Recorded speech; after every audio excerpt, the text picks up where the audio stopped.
builders making moves, the projects shaping the culture, the unfiltered thinking behind it all.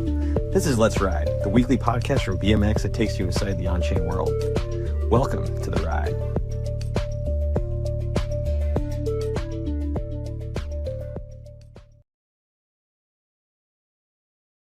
Hello, everyone. GMBM. Welcome to Let's Ride. Super excited today. We have an incredible guest, you guys. We have Luke Youngblood from Moonwell Mamo with us here today. How are you doing, Luke?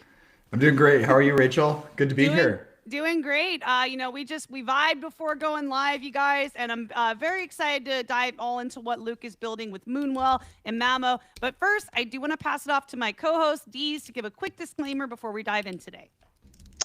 Jamamo, yes. That's how you say it. Okay, Jamamo. That's how you say it. Jamamo. I just typed it out, but I haven't actually said it out loud yet. Yeah. Well, super excited myself to get into this. And before we get started, nothing we say today is considered financial advice. Please do your own research. It's all for educational purposes. And for our newcomers to the stream today, this is brought to you, of course, by BMX DeFi. And a quick overview of us is, we're a carefully designed suite of DeFi products. You can think perps, NFTs, traditional exchanges, and these capture fees from common on-chain activities, thinking trading, providing liquidity, creating or swapping or collecting on-chain media, and then it routes those fees back to you, the token holder in the BMX ecosystem. And these tokens are, of course, the BMX token itself, and then we have something called WBLT, which sounds like a sandwich, and the reason for that is it's a combination of USDC, Bitcoin, and ETH. So if any of that piques your attention, please head on over to our YouTube or follow us, and we've got a ton of educational material on that. And let's get into building composable DeFi. That's what we're about. That's what Moonwell Mamo is about. Let's dive in. 100%. I would love to start off just by asking you, Luke, if you're able to share. We heard a little bit about your background before we went live here, but I'm curious if you can share with our viewers and listeners a bit about your background and what led you into the on-chain space. Sure. Thanks for having me, Rachel, Deez. By the way, I had no idea our founding fathers were that much into bacon, lettuce, tomato sandwiches, but I love them. They're delicious. And I think there's even some well in that. We'd like to think we're the bacon in your sandwich that makes it so crispy. But anyways, thanks for having me. Great to be here. So my background, I've been working in tech for a long time. I was working at AWS before I kind of went into crypto professionally. My brother and I built a little two-person staking startup. We were building early proof of stake infra for Tezos, Cosmos, some other proof of stake networks. That brought me to Coinbase to help launch staking rewards products back in 2019. And so about 6 years ago, I joined Coinbase with a mission, and I was kind of an early Bitcoiner, but I never worked professionally in crypto before. And so I really joined for the mission to increase economic freedom in the world. I thought that was pretty cool. Bitcoin is hard money. Ethereum, I was early into Ethereum and mining that as well. And I just kind of got into it from mining on my gaming PC. And staking was another version of mining for me. And I thought it was just cool that I could build these money printers that would print more coins. And then when I came to Coinbase, the whole challenge was, how do we stake from cold storage? I had no idea that Coinbase has, tens, if not hundreds of billions of dollars of crypto. This is everything from the Bitcoin, from BlackRock's ETFs that they custody in cold storage, to the billions of dollars of Ethereum that are staked, to all these proof of stake coins like Cosmos and Tezos that I was staking in the early days. And so I built these CeFi products at Coinbase that today, when I first started, they were just a small product line. I think Tezos was the first network we launched in late 2019. But when I left in early 22 to launch Moonwell, I wanted to launch DeFi products. I got the DeFi bug in early 2020 when Comp V2 launched. And I don't know if you remember all the food farms, and we were farming SushiSwap, Yams, Curve, Compound, you name it. And all these tokens, all these food coins are really big. And the thing that really appealed to me about DeFi is it reminded me of mining Bitcoin and Ethereum in the early days, because I could leave my computer running, or not even leave my computer running, but just park some of my wrapped Bitcoin in a liquidity pool or on a lending protocol. And now I could earn money again with my crypto. And I thought that was really cool. I've always been into that. How do I earn more money with the money I already have? And then that was why I left Coinbase in early 22, is I wanted to launch DeFi products, not CeFi products. But what I learned at Coinbase that was, I think, really interesting was how to kind of secure tens of billions of dollars of, crypto coins and cold storage from nation state bad actors. And then kind of how to think about security at a really deep level that I hadn't really thought about before. And then Ethereum staking rewards, which is the big product I launched there, is now like a multi-billion-dollar annual run rate business for Coinbase.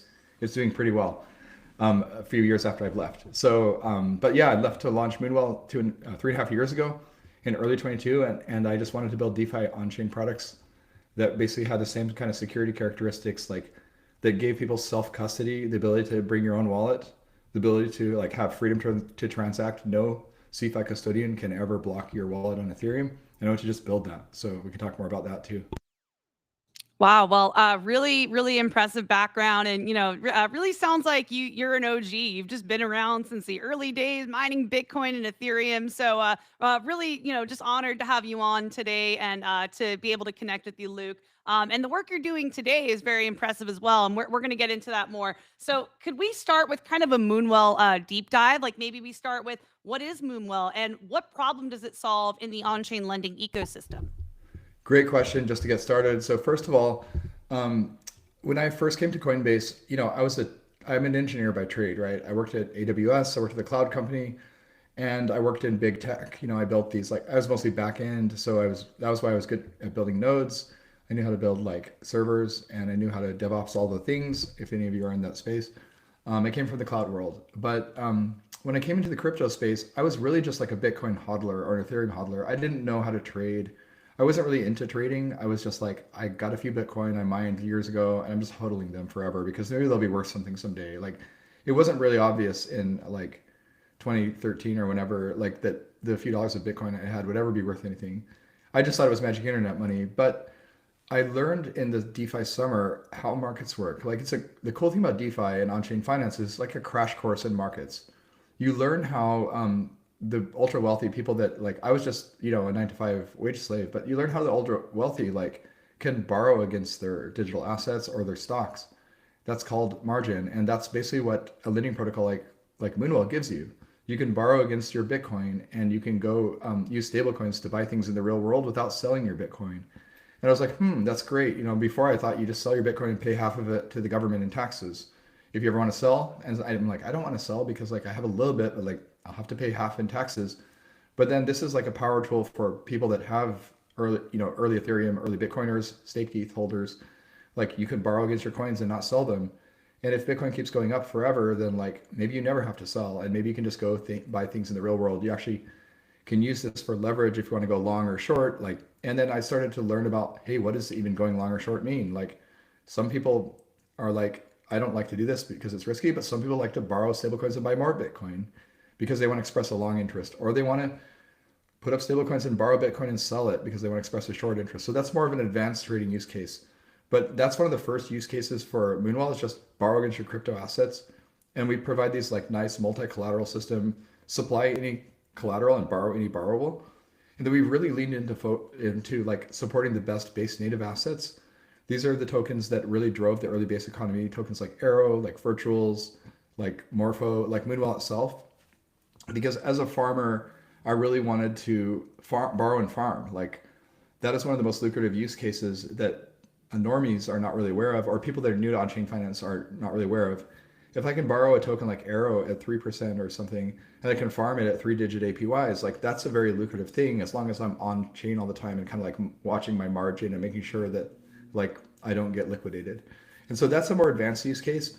But then I want to talk about, like, we have an entire other user persona we think about, and that is people in developing countries that don't have access to good banking services. And that's a completely different segment than the like early Bitcoiner like me that was like too online and like a techie basically. But if you think about, like, first of all, most of the devs that work on Moonwell that I've worked with over the last 3+ years live in Brazil. And I'm one of the only US devs. There are like 2 of us in the US. But our entire dev team of like a dozen people mostly lives in Brazil. And we have some of the best devs in the space that live there. And the only reason why we can hire them is because we can pay them in stable coins from our foundation, from the Moonwell Foundation. But most US companies can't hire the brilliant talent that lives in places like Latin America, places like Africa, there's a ton of untapped talent globally in places like Nigeria. Nigeria actually has a really thriving software builder community. Like there's a lot of software engineers. Places like India, places like South Asia, there's all these places. And in most of those places, they actually don't have good banking services. So for example, if you live in the US or Europe, you probably don't even think about the fact that you can go get a free checking account, you can get a Visa debit card, and you can basically get direct deposit, and your paychecks arrive in your Bank of America earning 0%. And then you can go shop with your Visa debit card. Like, sure, you're earning 0%, but like you have a bank, you can get paid. That is a privilege. There That is a are, privilege, yeah. like I had a workshop with the head of innovation in fintech from the Bank of Ghana, Kwame Opong. And we did an entire workshop on this, you guys. There are entire regions in Ghana where folks are just completely unbanked, like these rural areas where they don't have access to financial instruments that so many of us like take for granted. Like that is not a guaranteed thing in a lot of parts of the world. So yeah. That's the thing. And I didn't even really know this until a few years ago when I started working with these brilliant devs in Brazil that are like 10x engineers. And sure, I can pay them in stable coins and they can figure out how to off ramp that through their local bank. But like 40% of people in Brazil don't even have a bank account. And It's crazy. And then if you think about the currencies in all of these countries, the local currency gets inflated faster than the dollar. And I'm not saying we don't have inflation in the US. Sure, we have inflation too, but like the Argentinian peso lost 75% of its value in the last 4 years. Didn't that happen in Nigeria? Something like Yes, really, really crazy. same thing. Yeah, like the reason why Tether on Tron is so popular in Nigeria is it's basically free to transact. And everyone that lives there would rather hold digital dollars than like the naira or the local currency because they know that it's like getting inflated away very, very rapidly. In most countries, the governments are printing too much money.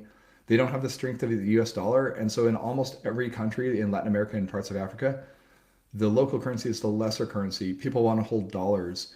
And so when you go to a place like Colombia or whatever, or Venezuela, well, Venezuela has their own like problems with the, they're kind of cut off from the US banking system. So, and they're also sanctioned. But if you go to places like, Argentina, Brazil, Colombia, any of these countries, you'll find people on the street corners selling dollar bills. And like literally these guys will take your pesos and they'll swap them for dollars and they'll charge you like a 10% fee. And so there's such a demand for dollars that like there are literally guys on street corners that will sell them to you. But the problem is you might pay 10% fee. If you have a digital dollar, it's no fees and you can send it on base in seconds, instant cross-border settlement. And so that's what we really built some of these newer services that are part of Moonwell that I can talk about, like the ability for anyone in the world to get paid, to get an actual US checking account that's FDIC insured at a partner bank in Kansas City, Missouri. And then when you receive funds in that bank account, like you can get a job at a US company as a contractor and you can get direct deposit. And in 30 minutes or less, it shows up in your wallet on base as USD coin.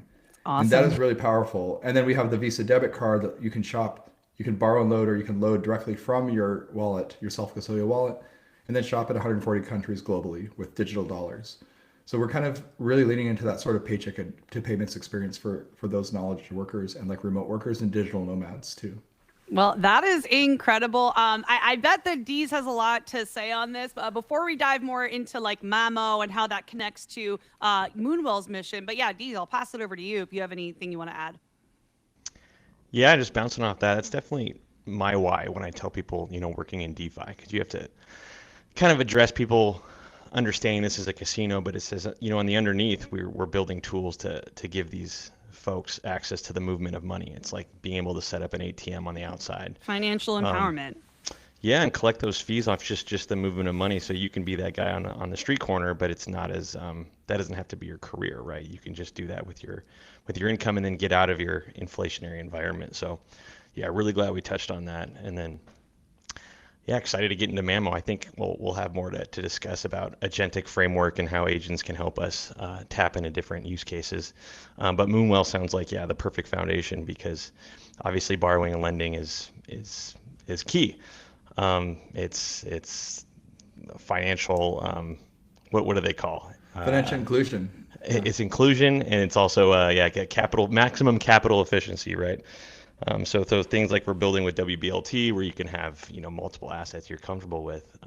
The stronger your collateral, if your collateral you're comfortable holding, yeah, what an opportunity to get that capital efficiency and and go farm and go take care of these, take advantage of these other opportunities. I mean, we see like DeFi Dojo, he's got a thread of 10 different stablecoin ops every week. So, but that's more to the agents, right? We want to get into that point where we're not manually chasing these things, but our agents understand the opportunities and can move these assets around that we've borrowed.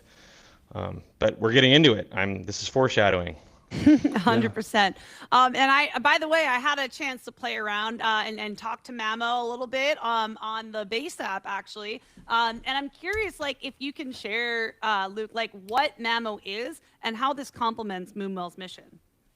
Yeah, 100%. So Mamo actually came to us from an idea that we had from a kind of like project that wants to partner with us called Liquid Star. I know the founder, Scott. He's building some really cool infrastructure, basically these waypoints where they drop they drop a shipping container into Jamaica, Djibouti, some underserved, underdeveloped part of the world, right? Where most of the locals maybe don't even have internet access or clean water, and they're mostly subsistence farmers. And what the waypoint has inside, it has solar panels, it has batteries, it has water filtration, and it has Starlink internet. And then all of a sudden they can provide like clean water and internet to the village. They can charge these batteries so they can get around on electric scooters. And then they hire the local like high school kids that are probably sitting around bored, and they say, take some classes and learn how to maintain the solar panels. Oh, and by the way, they drop a few GPUs so they can do local inference with AI, and they can sell, and they can do Bitcoin mining. They can kind of pay for all the equipment costs and actually pay the local villagers $5 or $10 to like learn how to first take quizzes and learn how to like maintain the solar equipment, because the solar equipment actually gets like dirty and needs to be cleaned, or maybe they're in a rainforest and like the trees grow over the solar panels, they stop producing electricity. So the problem he came to me with is like, hey, we really like the Moonwell card because like I can give these people this Visa debit card, it's basically free, and then I can just like, go buy like 100 of them, give them out to the local villagers, and then the only challenge they run into is that they don't have smartphones.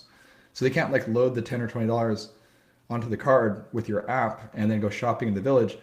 And these guys are high school kids, so they might just go buy some snacks or like a soda or something, but like they're getting paid real money to actually do a job and actually learn some skills besides just like, a lot of people are unemployed. So instead of sitting around unemployed, like they actually learning how to maintain solar equipment, maybe how to maintain like Starlink internet. Maybe they're learning a little bit about computers and something that can improve their lives in a meaningful way. And the village is getting connected to the internet, so now they can start to do like commerce with other people in the outside world. But the challenge is that like they all have feature phones. They don't have smartphones. They have these little Nokia feature phones. If you've ever seen those. Yeah. And so he was like, how do we load the card? Like I want to be able, and he's like, could you build an agentic interface where you can chat with SMS or voice and be like, load $20 onto my Moonwell card? And that he came to me last fall with this. And then when the Coinbase AI hackathon came around, I was thinking about this a bit. I was like, we could build a chatbot interface into Moonwell where it's basically just like Moonwell, just like we try to have the easiest to use app if you've used our app on like mobile or web desktop. We try to have an easy to use app, but what if people just want a voice interface? And when I worked at AWS, we had this big partner called Twilio. I don't know if you even know of them, but they're like what a lot of call centers use. Like when you call in and you get someone that sounds like a human, but they're really just like a chatbot. But now the technology is like 10 years later than when I worked there. It's gotten really good. Remember, I don't know if you saw that cool OpenAI demo where they had like Scarlett Johansson's voice and they got sued and had to take it down. But, they were, basically, if you've ever tried ChatGPT or Perplexity on voice mode, you can build these really cool experiences where like maybe the agent actually calls you voice. Now this isn't in the Mamo agent yet, but this is the vision we have. Like maybe the agent calls you up and says like, or maybe you just text it and say like, hey, how much money do I have in my wallet? And it's like, you have $30. And then you just say, load $20 onto my Moonwell card. I want to go to the grocery store. And so we started thinking about how do we enable people that don't even have access to apps, or maybe people that don't want to use an app, because like we all have 100 apps on our phones. Who wants to use the 101st app? Like people are getting tired of apps. And if you think more and more about like how the world is changing with AI, and like we're building AI now, like we have, a team of almost 20 people building AI here in the center of the AI universe in the Bay Area, and then all over the world in Brazil and places like that. Like the future in 6 months from now is hard to predict. Like people may literally just future have 2 like, years from now is going to look vastly different. Like I don't think the average person is ready for how much AI is Yeah. going to change things over the next couple of years.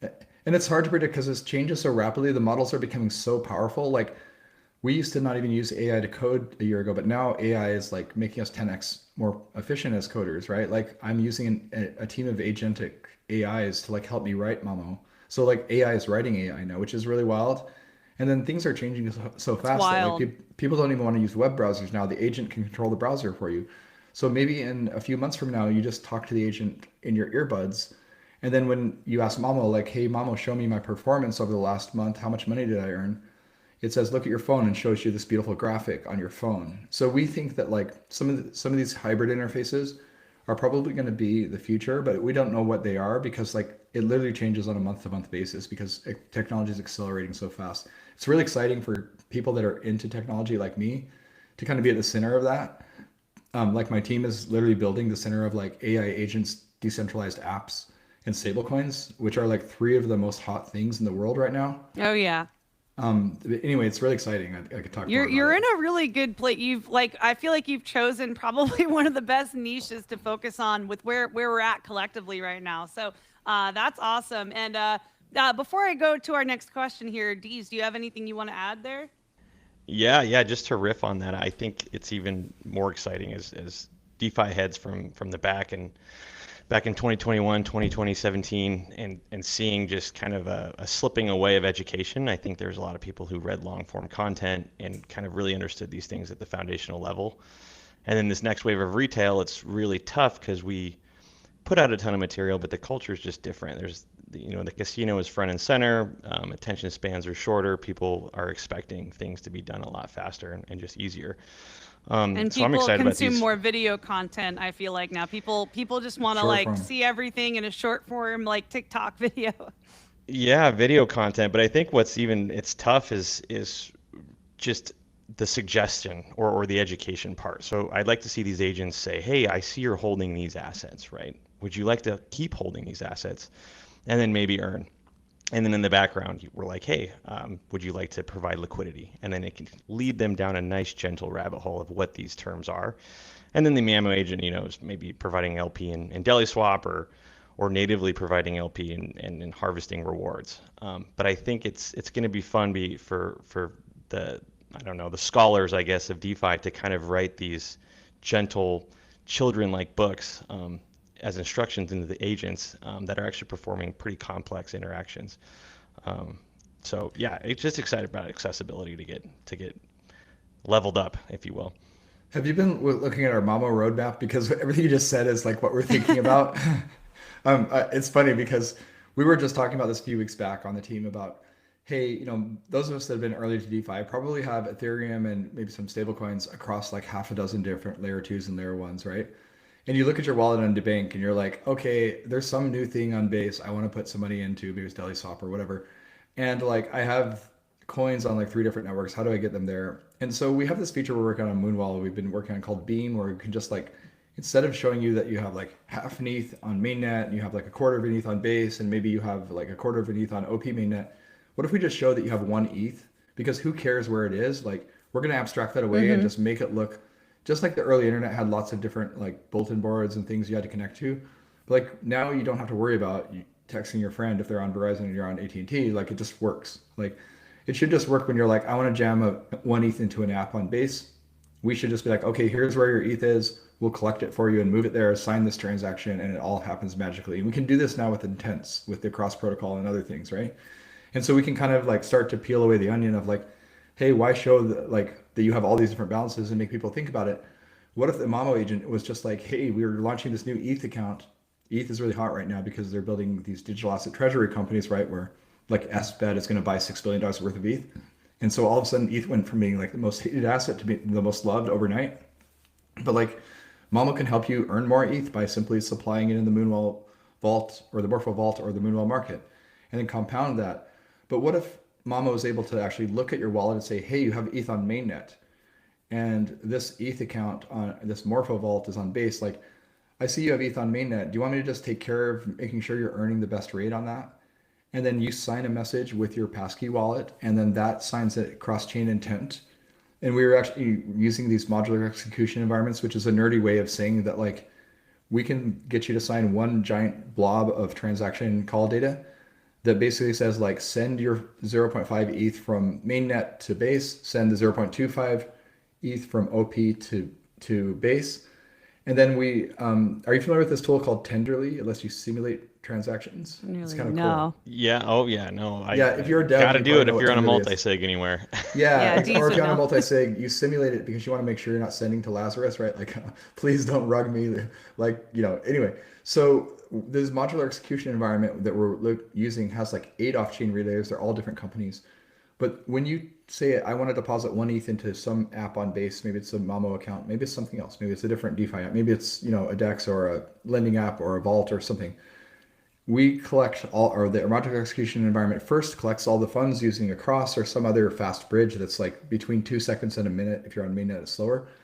And then these 8 relays start simulating that transaction, like deposit at 1 ETH. And they simulate every few seconds. And now it'll revert, meaning like, hey, the ETH isn't all there yet. Like it would revert. They keep simulating. And then once the ETH arrives like a minute later, or it could be like 3 days or 7 days later if it's like a really slow bridge from who knows where, right? Like if it's a really slow bridge from Bitcoin or something. But eventually all your coins arrive. And then when it simulates successfully, that they will play that for you and just charge you like a penny of ETH. And so then to the end user, you just basically clicked send and your ETH collected from all the networks and got deposited into a thing on Base. And you didn't even have to think about bridging, because that's one of the biggest pain points for like early DeFi users. Like, how do I bridge the thing to the other thing, right? Yeah. And then once you bridge, you have to deposit. Unlock. Yeah. And so we're building that on Moonwell, but Mamo can use it too, right? It's all interchangeable.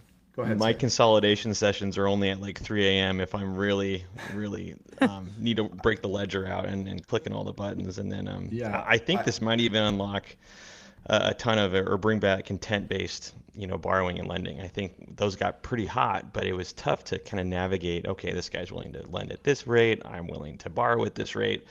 But with the agents, I mean, even I want to get the best rate. You could say, hey, I'm willing to lend this for this rate, and then we can have these running intents too, of these agents that kind of are ships in the night looking for each other. So yeah, I'm excited to unlock just so much cool stuff has been built over the 4 years. But like you said at the beginning, it's all distribution channels. And so I think agents really tie that together. And I'm glad the roadmap has these things. It's going to be exciting.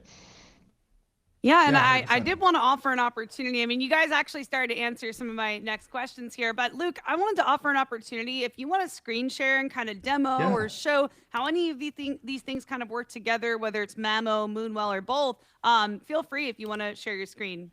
Of course. Let me just share my screen really quick. Let's see, how do I do it? That's not what I want to share. Hold on. How do I... Take your time. Yep. And then I was on the Base app last night chatting with Mamo, but I ran into an on-ramp issue on the Coinbase side, so we're in beta.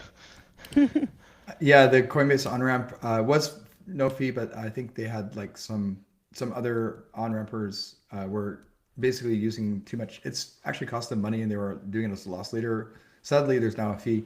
But anyways, first of all, let me just walk through really quick Moonwell, and then we'll jump into Mamo. Sorry, I can't say it.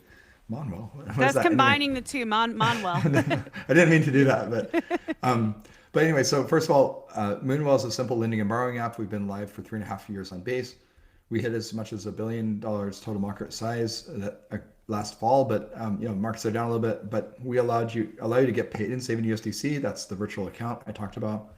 We allow you to get a virtual credit card or a debit card, and all this can be done with just a simple KYC check. It takes like 3 minutes.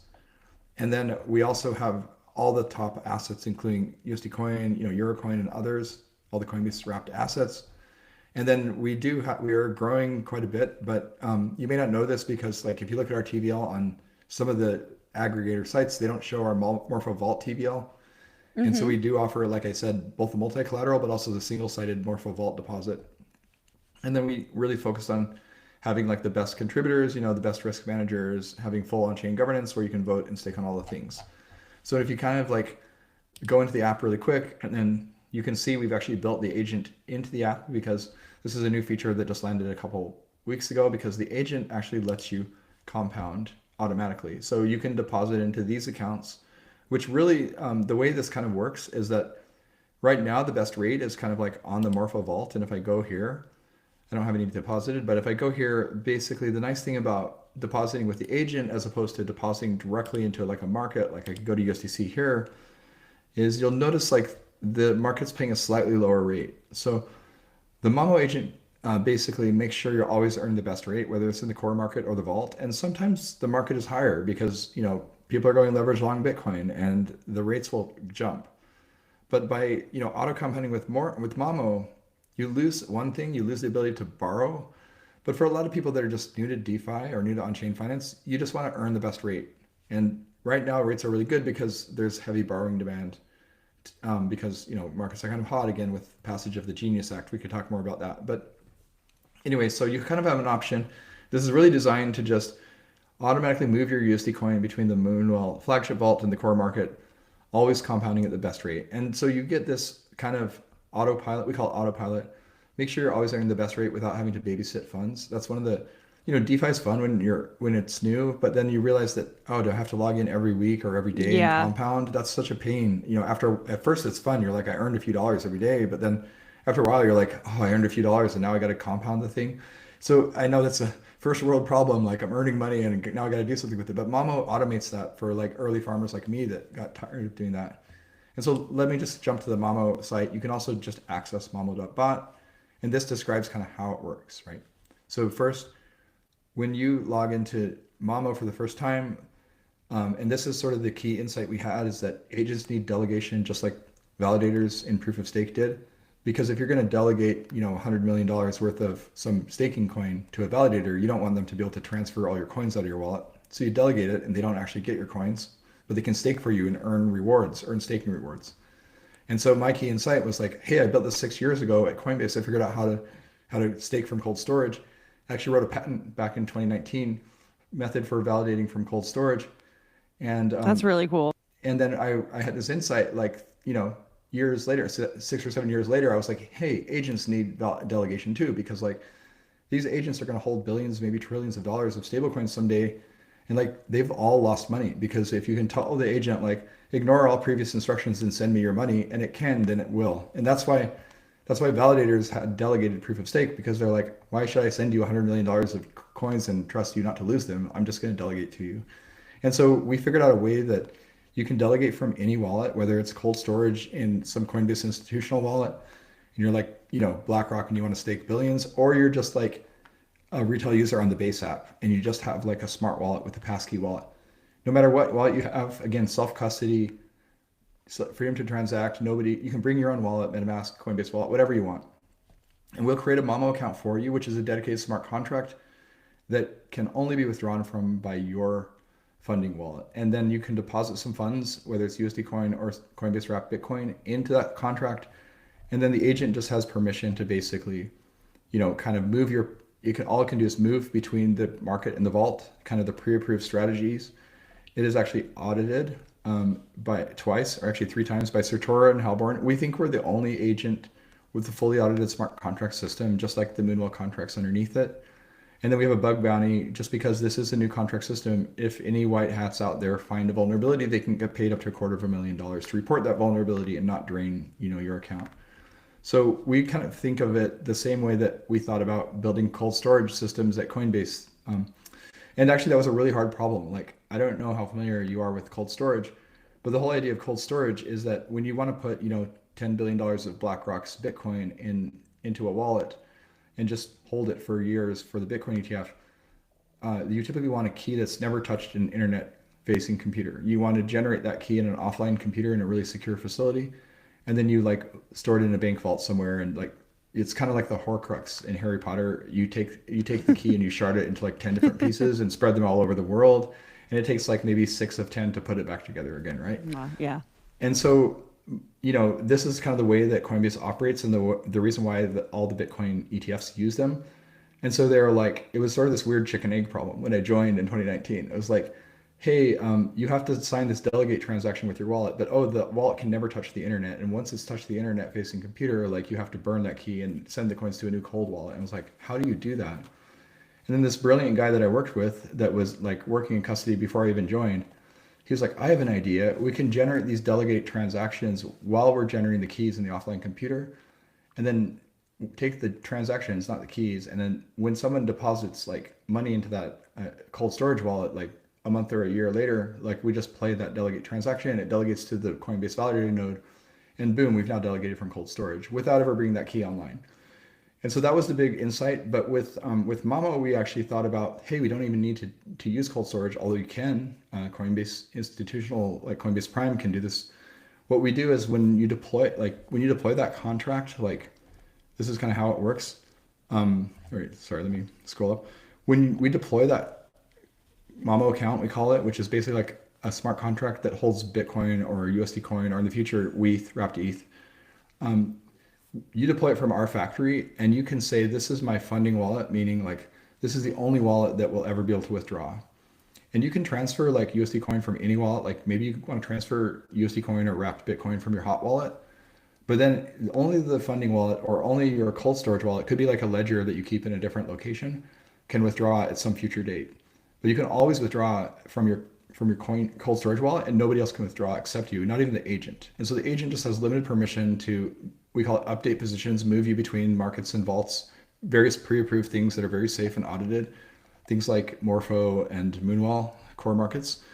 And then you can basically the agent can also compound your rewards by initiating swap orders on CalSwap up to slippage price that you set. You know, you can control the slippage. By default, it's 1%. But if you're a giant whale with millions of dollars, you might want to lower slippage, because those compound rewards, like transactions, like another innovation there is like the smart contract itself will generate a signature. And if we try to initiate a CalSwap order from our backend that's maybe it's 2% slippage and you set it to 1%, that smart contract will not generate the signature that allows that order to be filled.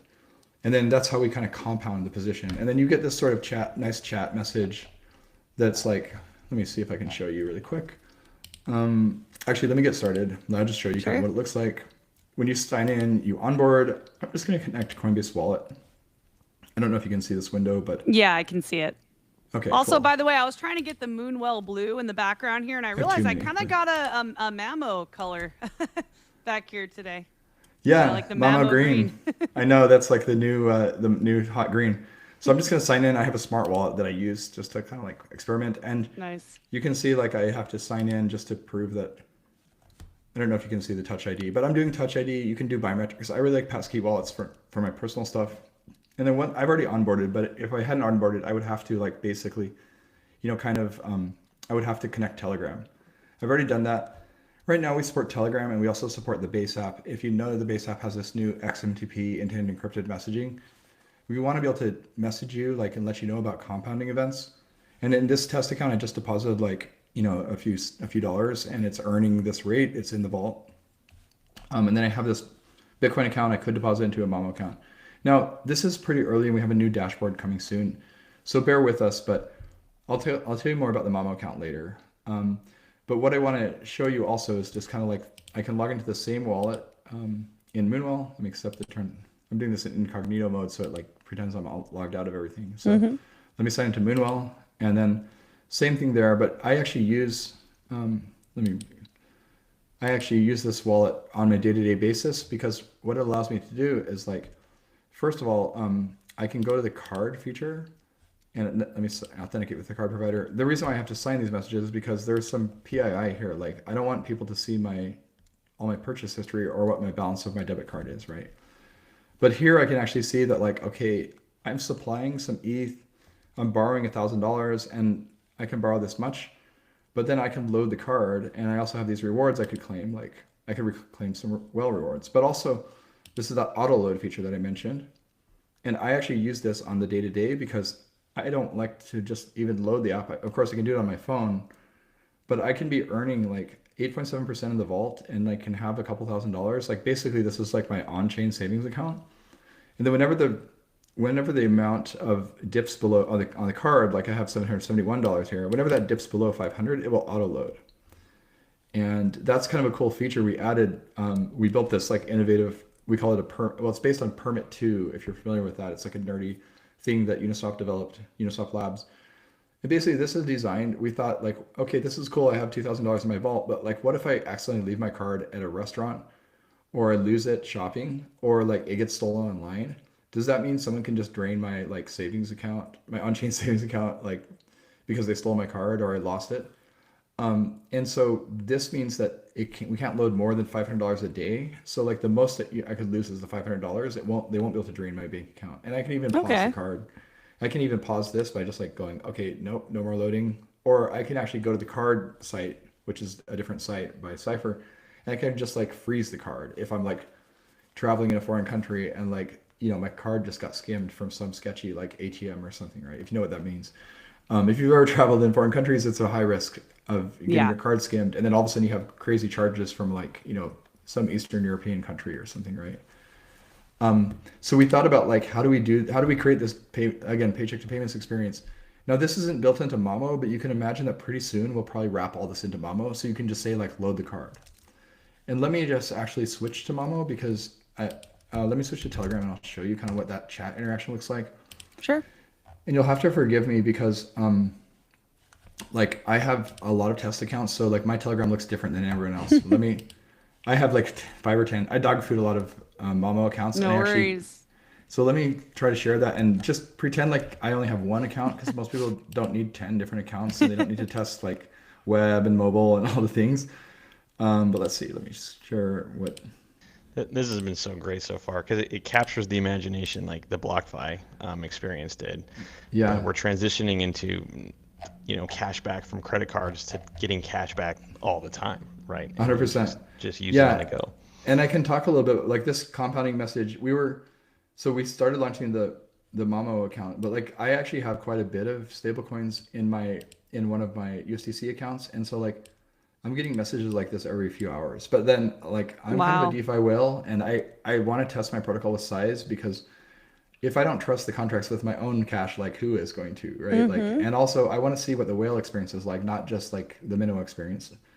And like you can see, like I got this at 737 and I got this at 617. It was compounding different things. And I also compounded some Bitcoin too, because I have like Bitcoin and Mamo, or so Bitcoin and USDC. And so like Mamo is earning money and compounding it.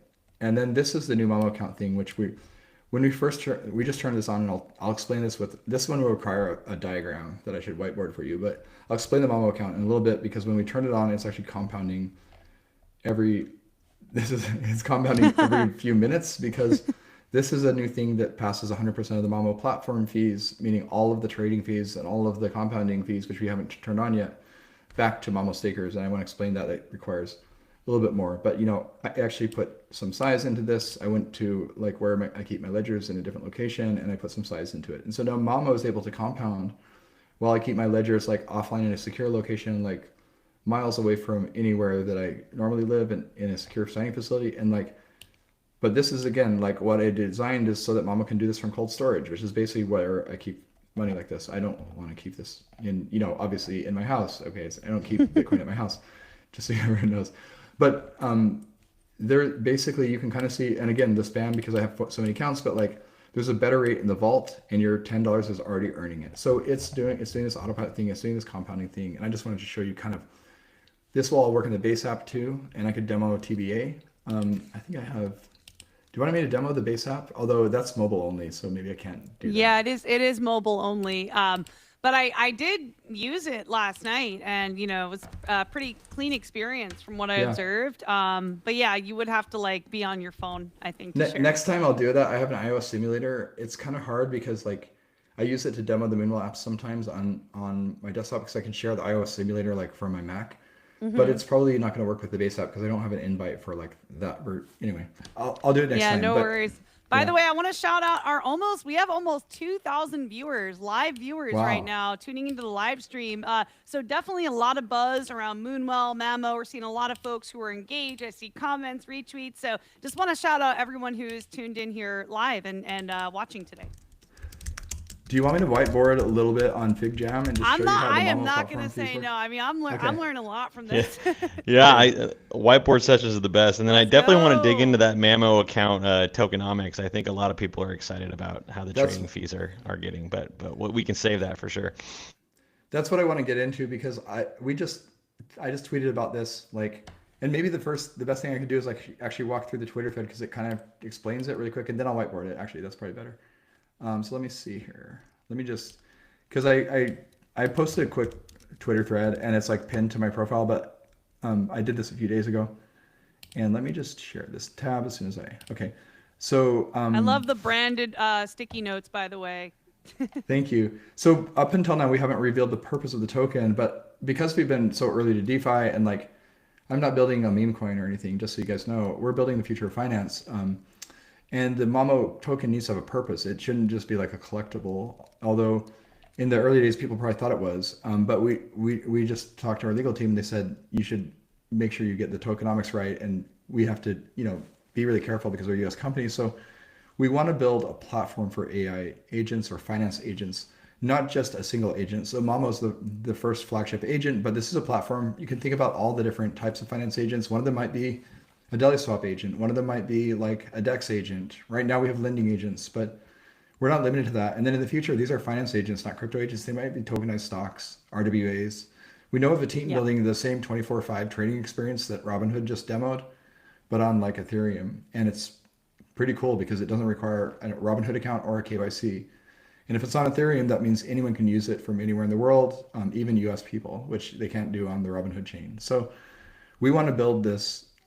We want to build this platform for finance agents, but we were inspired by platforms like Hyperliquid, where I don't know if you guys studied Hyperliquid, but the cool thing about Hyperliquid is they didn't sell any tokens. So like we've never sold any Mamo tokens. We just bootstrapped it from my company, from Lunar Labs, because we already had a track record of building these decentralized systems for many years, and we can just bootstrap it with our own funds. And then we don't want to sell any tokens. We just did an airdrop of 10%, mainly to our well and STK well holders. We wanted to kind of reward our early communities, also to virtuals holders, VERO lockers, and some of the early base communities that we just wanted to kind of, how it is. You want to bring all the early base on-chain finance users that have been in the space for 2 years almost into your ecosystem. And then the way it works, the kind of at the heart of it, we designed this mechanism we call the burn and earn contract.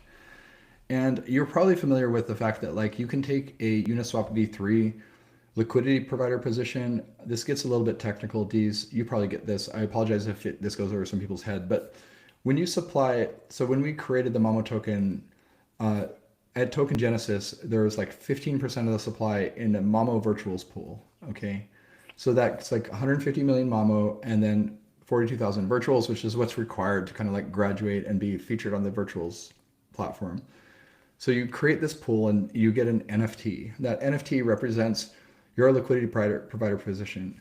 And what most teams on virtuals do is they lock it and stake it in the virtuals platform for 10 years. Now we got permission from virtuals to basically not do that, but actually lock it permanently in the burn and earn. So we, at the same time of Token Genesis, there was like this batch operation that created that liquidity provider position with, a bunch of virtual, like almost $100,000 of the virtual, and then 150 million Mamo. And that went into this burn and earn contract, and it's locked forever. You can see it on chain. Our team or anyone, no one can ever withdraw it. It's just locked forever. That liquidity will always be on the base chain as long as it lives. But then as people trade with that liquidity on Aerodrome, 100% of the fees can be sent to the Mamo protocol itself. And all those trading fees in the form of virtual and Mamo.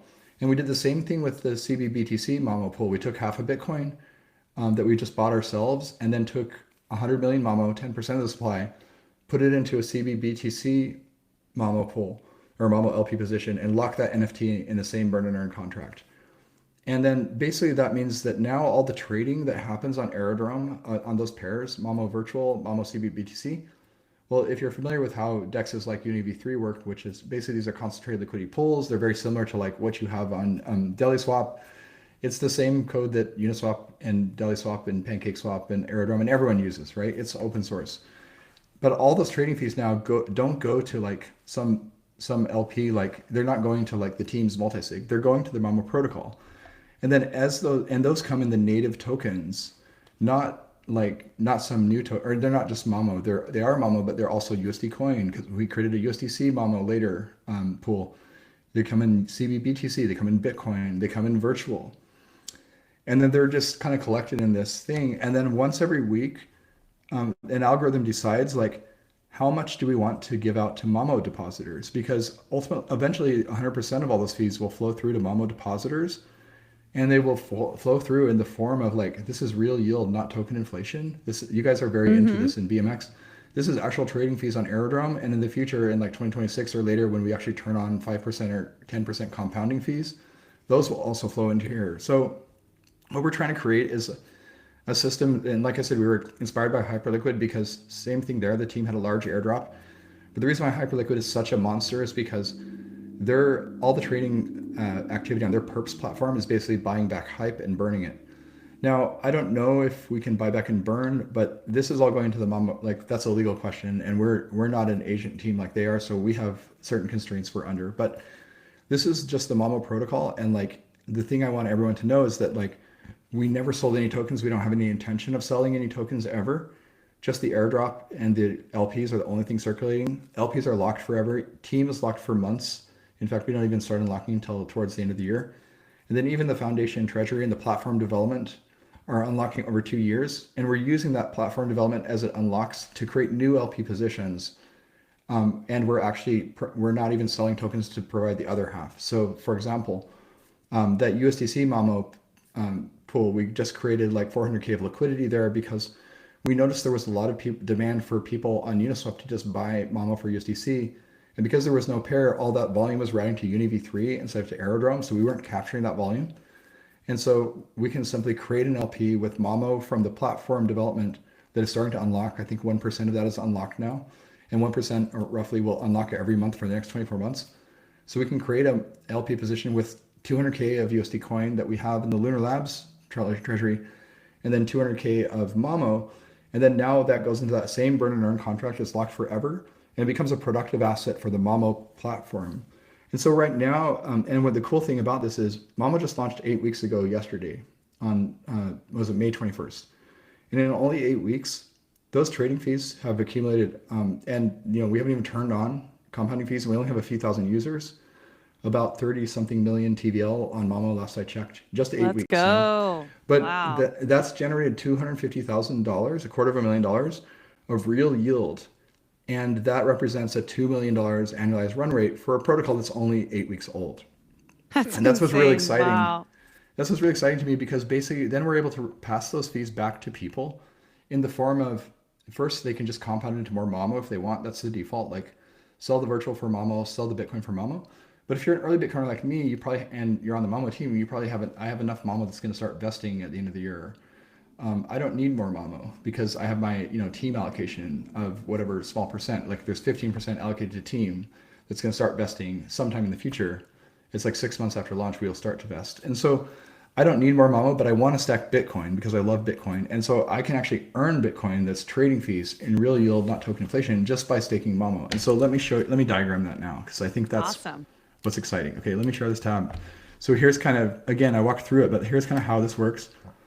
So here we have burn and earn. Can everyone see that? Okay, I can like zoom it in or whatever. Yep. Okay, so this looks great. So this is the burn and earn contract. And then when we at the token genesis, like, sorry, let me do smaller things here. At the token genesis of Mamo, the multi-sigs that generated the token actually created a Mamo. Whoops, I need to label that, not make it smaller. Maybe it's stupid. Maybe this. Maybe I need to make it bigger. And sorry, FigJam is funny sometimes. Okay, so there's a Mamo CBBTC pool. And I didn't even think about, we were going to do Mamo ETH first, but one of my friends that actually runs a protocol called Definitive, like the trading protocol, if you've ever used Definitive on Base, really cool trading engine. He was like, they paired with Bitcoin. And I was like, why Bitcoin? He's like, well, first of all, it's Coinbase wrapped Bitcoin. So there's tons of it. There's like hundreds of millions of dollars of it on Base, like really liquid, really low slippage, fast, efficient execution. You guys probably have your own, I think it's even in WBLT, right? You want Bitcoin because it's like the hardest money. And he's like, the cool thing about this is when there's a lot of demand for Bitcoin, trades can route through this, which generates more volume, which means that like when people are trying to buy Bitcoin on a weekend and it's pumping to new all-time highs, all of a sudden you're getting volume, which feeds into the platform fees. I never even thought of that. I'm not like a hardcore trader, but I'm a student of DeFi mechanisms. So that goes there. And then we also, whoops, sorry. I want to copy this. And these are all things that were done, 8 weeks ago. Mamo Virtual also goes there. Now, if you're familiar with the virtual platform, basically the way it works is that any agent that launches on that platform, they earn 70% of all the trading fees, but 30% goes to the virtuals team. That's their platform fee. That's called the take rate. And like, that's typical. I mean, I understand why they're doing it because they have this amazing launchpad with millions of users. And we love the virtuals team. And like, they've been so supportive. We won their hackathon. Like, they deserve to earn 30% for running that platform. That's an expensive thing to run. But we are building a different platform just for finance agents. They're building an everything agent platform, including agent commerce. So in the burn and earn, there's like one thing that goes to what we call a fee splitter. Let me see. This is called a fee splitter. This is a special contract that just splits the 70-30 with virtuals. So the trading fees from the virtual pool go there, but then 100% of the trading fees for Mamo BTC just stay here. And then this goes down to what we call the, hold on, if I can draw, add another, yeah. Okay, sorry, this goes down to the Mamo protocol, which is this is a custom contract we developed that has an algorithm that just decides how fast do I want to send those fees out to users. And then basically this is kind of the Mamo, sometimes Big Jam is kind of, okay. Then this is what we call the Mamo, it's actually called the multi-rewarder.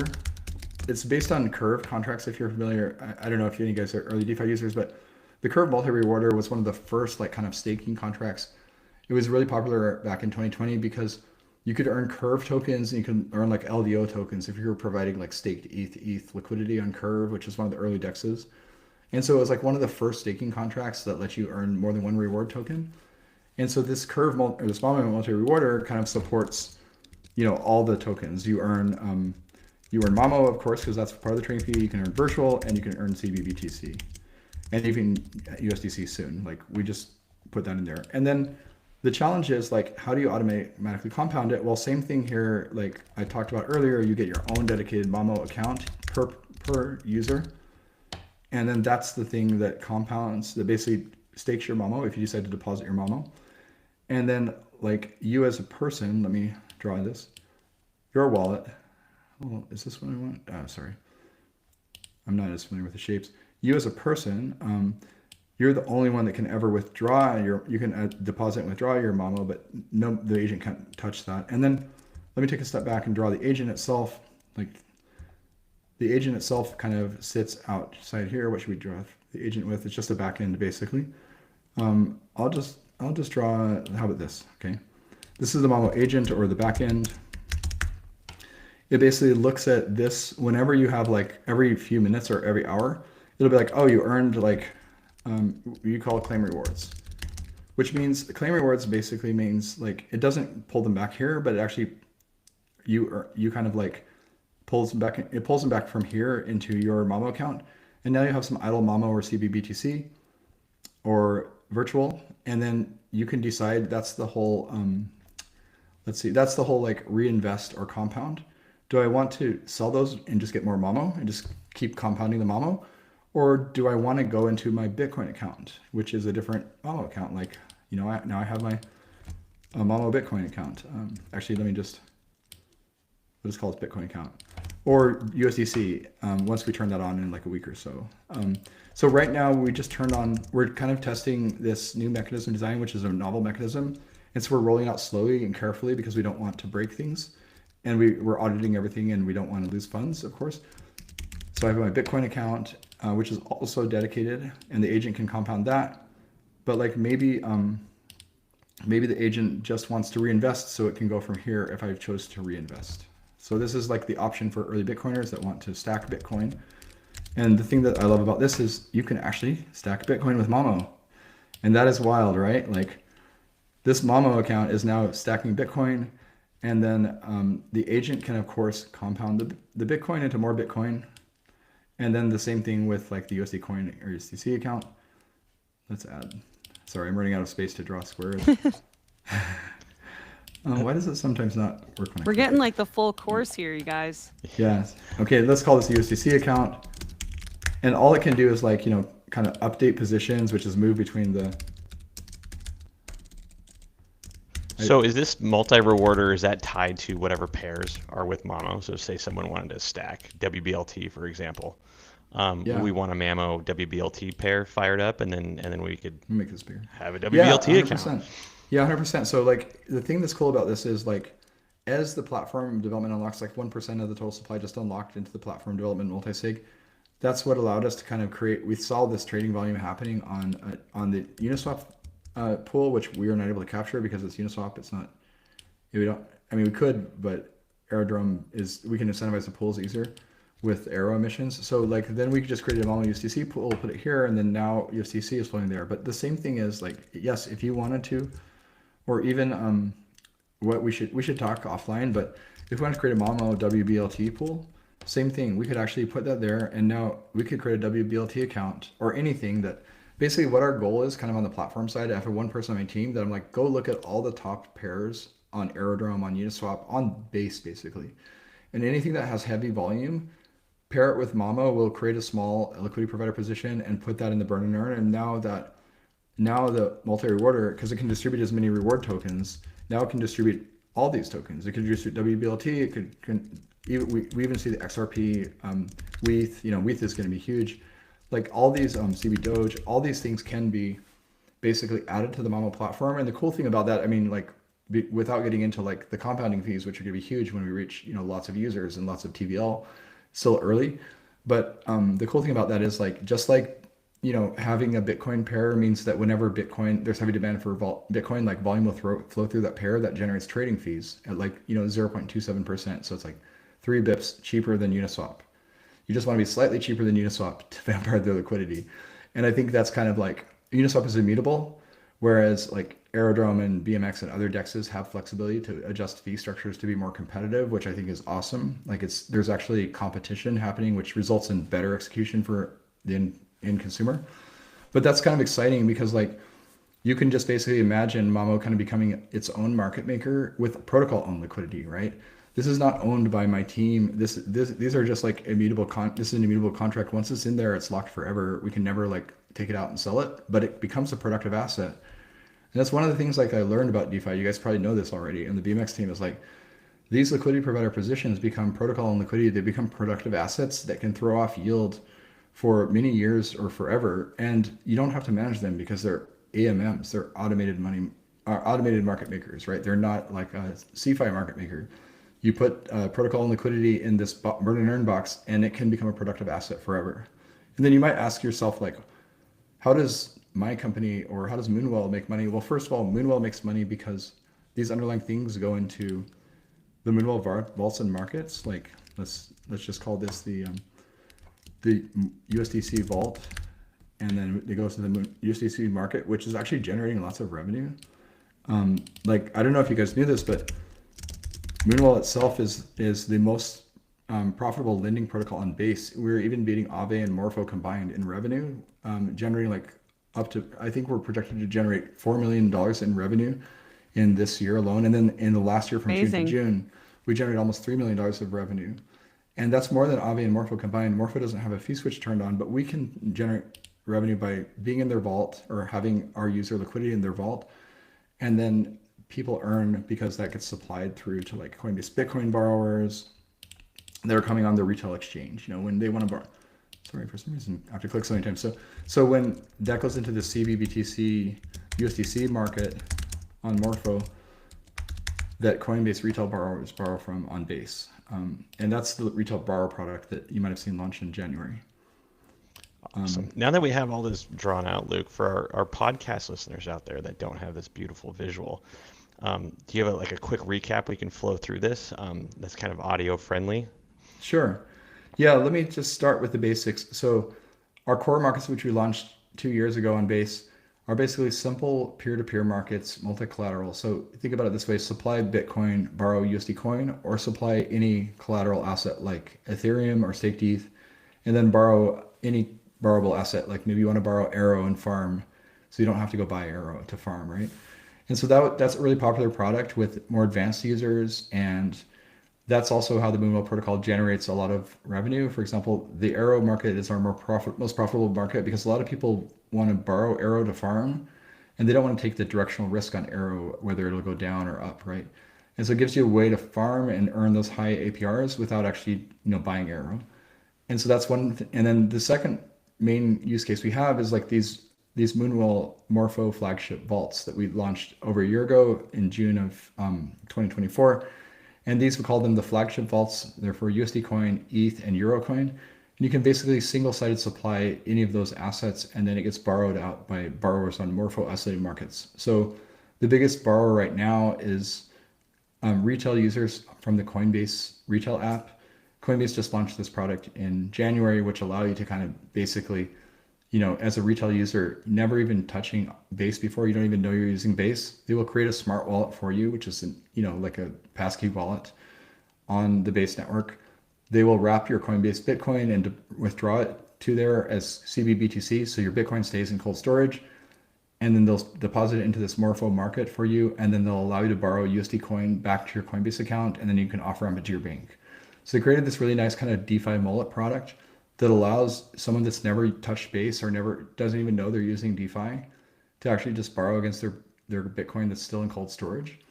And it's actually a really secure system because if you think about it, like Base is kind of centralized. It's operated by Coinbase. They haven't decentralized the sequencer yet, but they have the best cold storage solution in the world, and you're just wrapping it. You're not even moving it out of cold storage, and you're basically on an internal ledger that's just allowing permissionless smart contracts like Morpho and Moonwell to provide the borrowable liquidity for Coinbase Bitcoin borrowers to borrow against. So that's kind of how Moonwell makes revenue.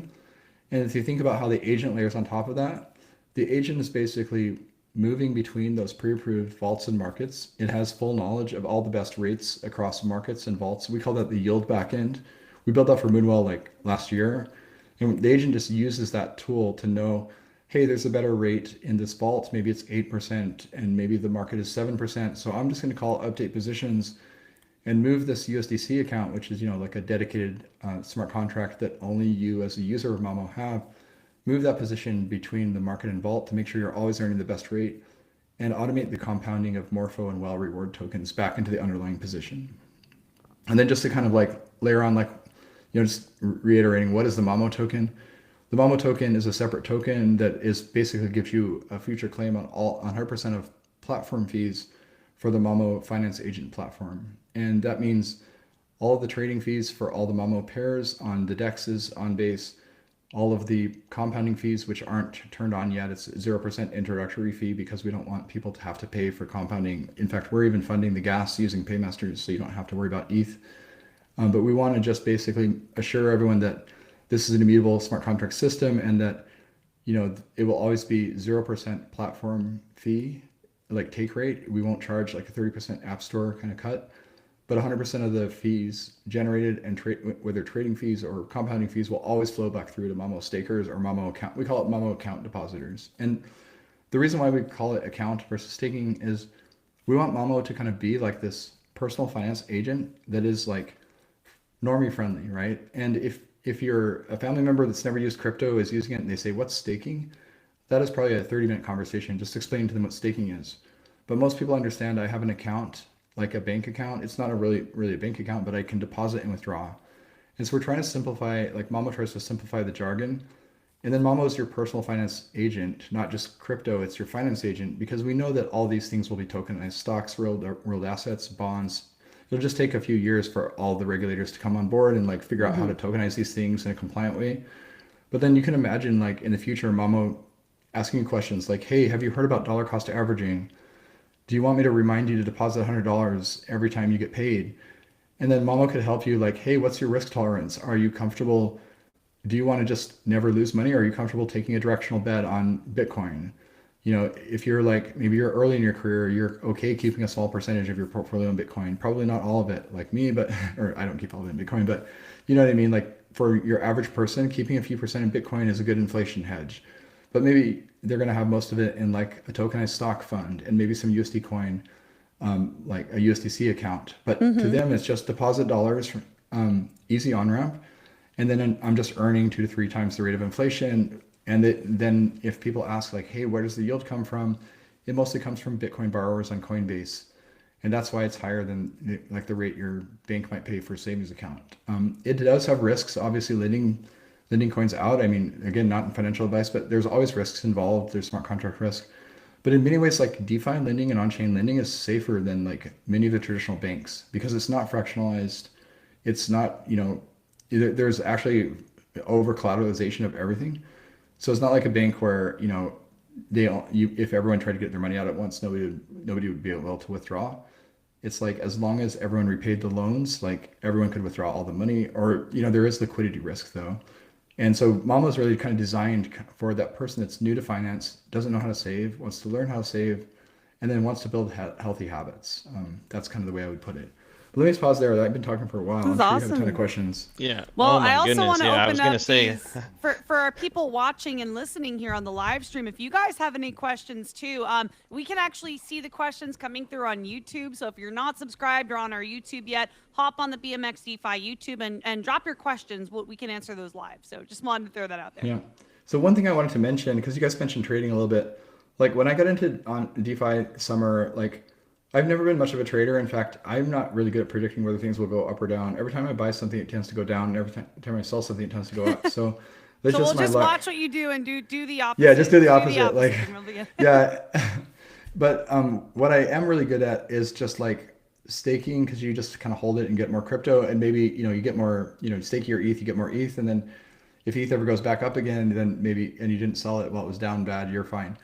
And what I learned about DeFi was that there are all these tools that I wasn't aware existed. So in DeFi summer, the problem was gas was expensive. So if you had $20 of like coins in your wallet, you couldn't just become an automated market maker on Uniswap because it costs $30 in gas just to create the position.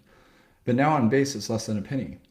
So if I'm just like, hey, I'm some guy in like Ecuador and I have $20 to my name, I can put $10 of Bitcoin or $10 of USD coin and $10 of some other stable coin into an automated market maker. And now I'm an automated market maker. As long as people are trading against that pair between one stablecoin and another, I'm earning fees just by holding that. And so that's kind of a powerful concept because, market makers typically are like large hedge funds or like whales, that are like, hey, these are like some institution, some bank that's like got millions or billions of dollars. But now it democratizes access to these tools where like, hey, I can just become an automated market maker. And even though I've only got $20 to my name, I'm earning a few cents every day while people trade against that liquidity. And that becomes a productive asset, just like what we see here. Like now these are much larger than your average $20 depositor, but like the $20 depositor that's living in Ecuador, that's like just has $20 of savings to his name, is earning the same amount of fees as the giant Mamo CBBTC pool is here, right? It's just proportional to how much you deposit. So it democratizes access to things that actually generate money, not like tokens that could go up or down. So it kind of moves away from the speculative use cases of crypto towards the more long-term, like, hey, if we believe that like on-chain finance is the future and there will be trillions of dollars and like there will be billions of volume traded, like everyone can have a small piece of that, whether you're like Mr. $20 depositor in Ecuador or $2,000 in the US, or you're a whale, you can still get a piece of that productive asset that is like on-chain finance. It's the same thing with lending. Like there will always be demand. It's one of the earliest use cases, which is why Moonwell can generate revenue, is like people will always want to borrow against the crypto, whether it's Bitcoin, Ethereum, or even stable coins. They always want leverage.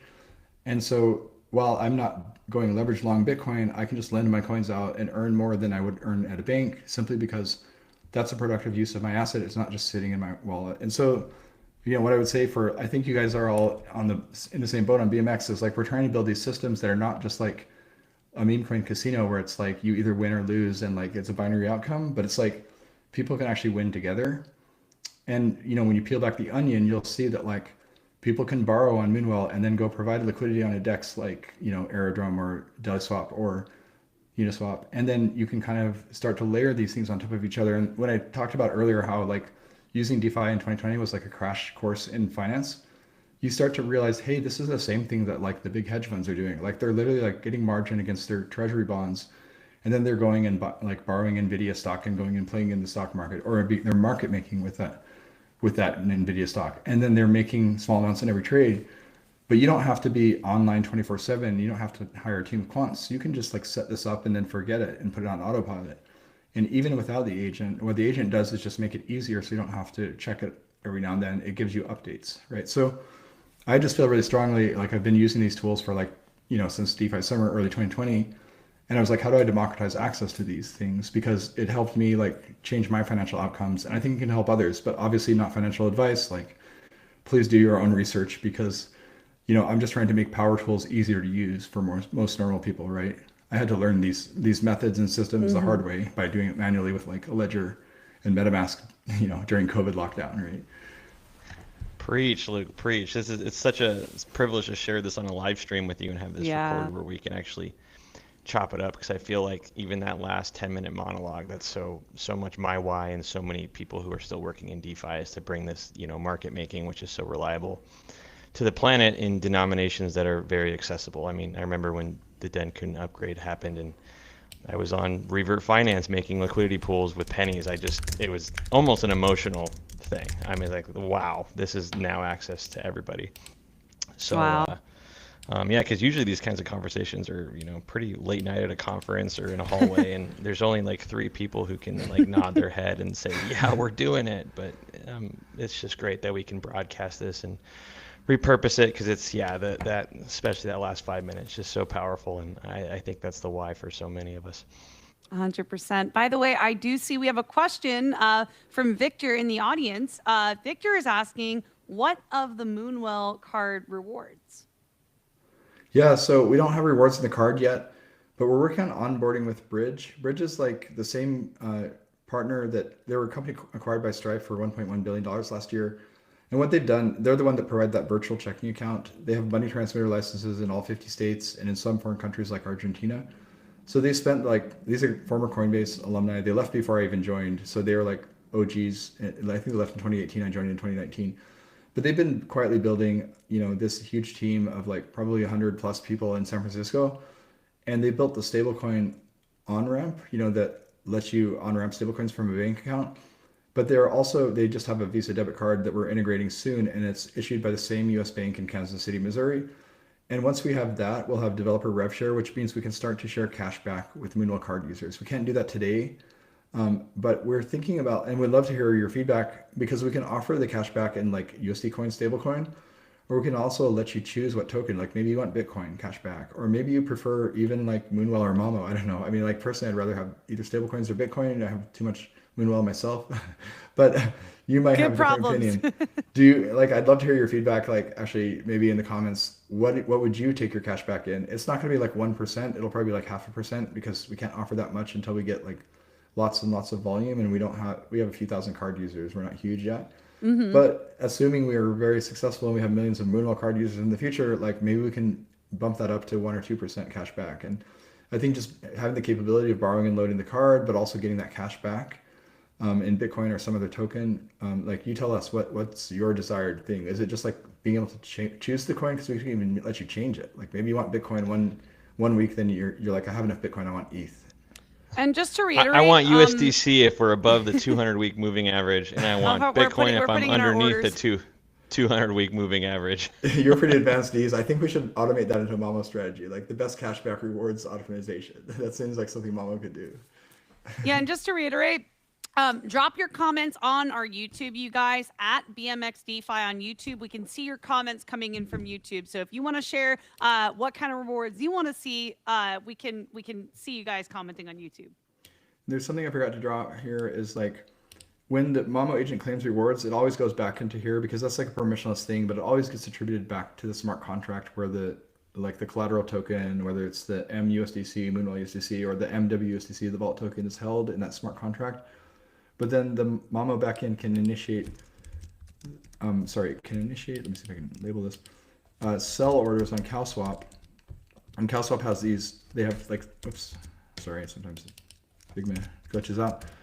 And you have this thing that only you can set, which is like kind of like, I don't want to draw it. It's like a helper contract, but it's like a slippage price, not user, but it's like a slippage price checker.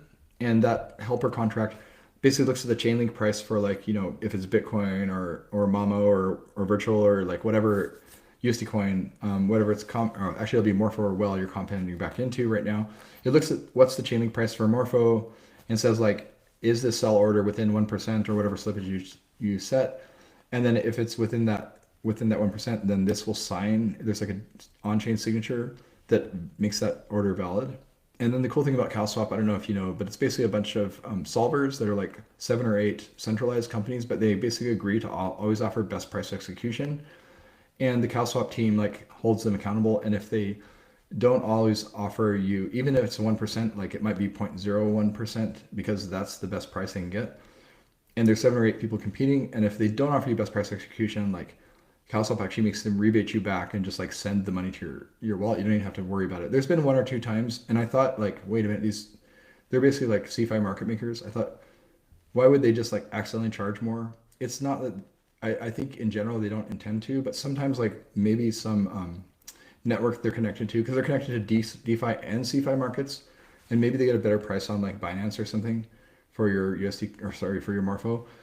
In that case, like they might have like a network connection down to Binance and the best prices on Binance. So they executed it on like a DEX like Uniswap. And so in that case, like sometimes there are outages, especially in CeFi. It's not all in base. And so in that case, they will refund you back. They'll be like, sorry, we screwed up. Our Binance network connection went down. So we're just gonna refund you back a penny or whatever it was. And even though that seems like a small amount, it gives you kind of the confidence that like you can't be rugged on selling your reward tokens, because like without that, one way that the Mamo agent could rug you is saying, hey, sell these reward tokens at 99% slippage, and now you get like 1% of your rewards.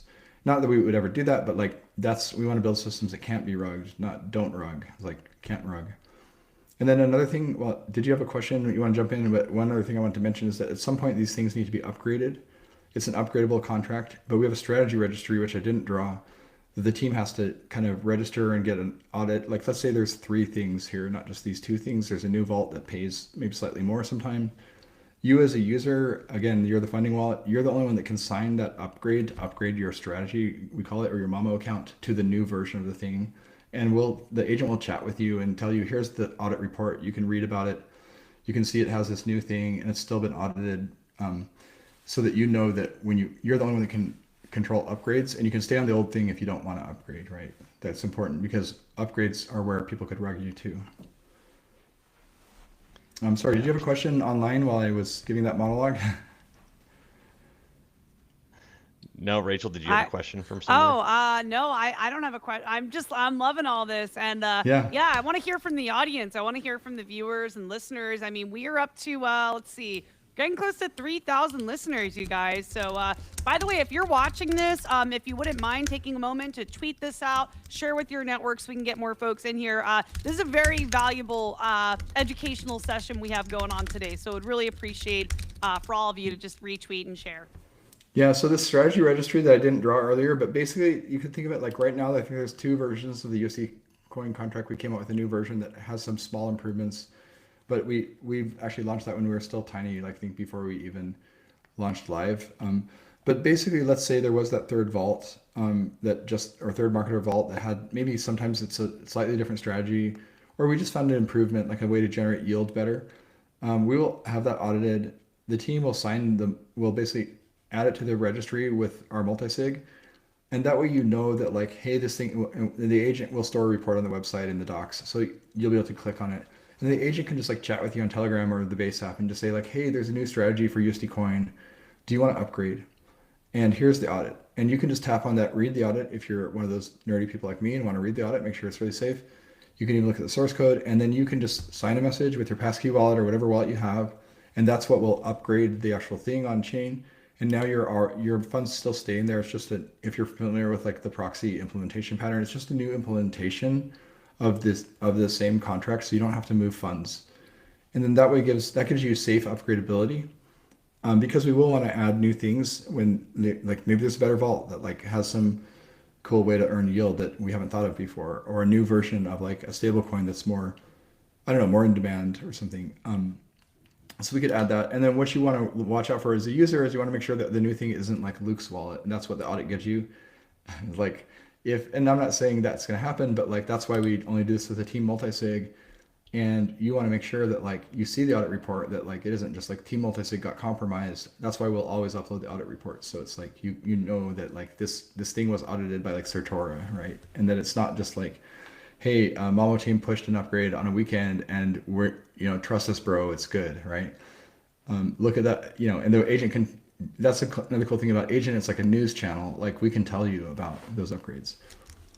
And in fact, That's awesome. Well, so is this registry? Is this? I mean, I love the composable DD. That's phenomenal. But do you envision like a drag and drop, like a checkbox kind of situation where we can enable and disable certain strategies? well, it's Or is it basically kind of a it's one-way linear upgrade? yeah. Let me show you what the dashboard's gonna look like very soon, because you might be curious to see the new design we've Nice. been working on. The dashboard, we know it was just like a MVP, but like this is what we're building, and so like here, we're building a mobile first app because we looked at our data. But yes, to answer your question, it's not really like a checkbox like you enable different strategies, because it is a contract upgrade. Like you're literally upgrading your own dedicated smart contract. Wait, I had to reload. This is Figma. Like I'm not a designer, but I work with some of the best designers in the world. In fact, the designer that's helping us, he works at Crazy. Paradigm. But anyways, this is what the new Mamo dashboard will look like. We looked at our user data, and by the way, I'm blown away. We have almost 100,000 monthly actives on Mamo in just like 8 weeks, Let's go. and 90% of them are mobile iOS Safari.